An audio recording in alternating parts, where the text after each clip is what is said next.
The claim that the Quran has been perfectly preserved and that the perfect preservation of the Quran is a miracle can be quite confusing to non-Muslims.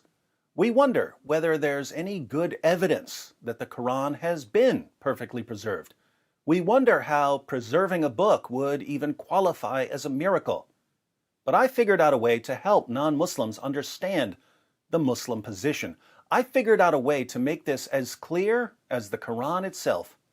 I decided to find something else that's been perfectly preserved so that we can compare this other perfectly preserved thing with the perfectly preserved Quran.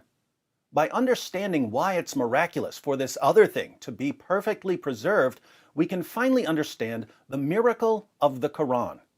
What did I find that's been perfectly preserved, just like the Quran? I found a perfectly preserved human being.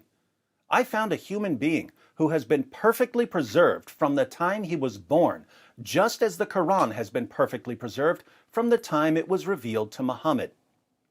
You've probably never seen a perfectly preserved human being, but you will now.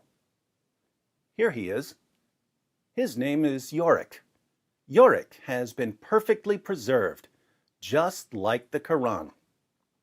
Just as the Quran has never changed since the time it was revealed, so also Yorick has never changed since the day he was born.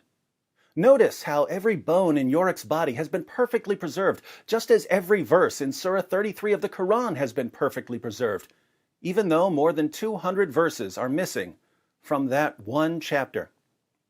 Notice that none of Yorick's muscles are missing, just as no chapters of the Quran are missing, even though Muhammad's companion Abu Musa said that 2 chapters of the Quran were lost because Muslims were too lazy to recite them, and another 2 chapters were excluded because Muslims didn't realize they were supposed to be in the Quran.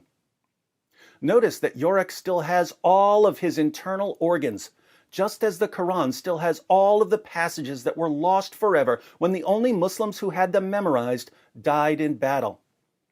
Notice that these 2 perfectly preserved Yoricks are completely identical in every way, just as all Quran manuscripts are completely identical right down to the letter, even though there are tens of thousands of differences in different Arabic versions of the Quran.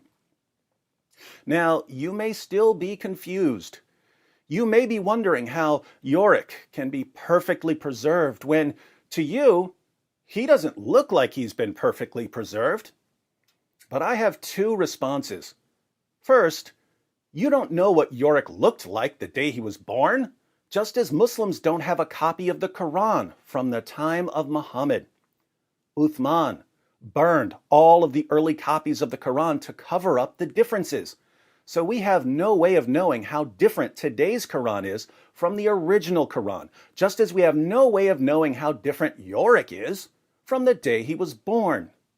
Second, if you don't believe that Yorick has been perfectly preserved from the day he was born, you don't understand how Islamic reasoning works. Yorick has been perfectly preserved because I say that he's been perfectly preserved, just as the Quran has been perfectly preserved because the compulsive liars we call Muslim scholars say that the Quran has been perfectly preserved. In Islam, all you have to do is say it, and saying it makes it true. Facts and evidence are completely irrelevant. Now we're finally in a position to understand the miracle of the perfect preservation of the Quran. What's the miracle? Well, think about it. Yorick has all the features of a man who died and whose body decomposed, even though he's been perfectly preserved. It's a miracle that he has all the features of a decomposed corpse when he's been perfectly preserved from the day he was born. Similarly, the Quran has all the features of a book that's been corrupted, and yet it's been perfectly preserved anyway, because the miracle of perfect preservation. If you'd like to learn more about the perfect preservation of the Quran, be sure to check out my playlist on the many ways the Quran has been changed and corrupted, and the many ways Muslim scholars and apologists lie about the changes and corruption.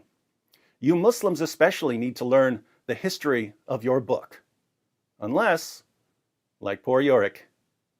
You don't have the guts.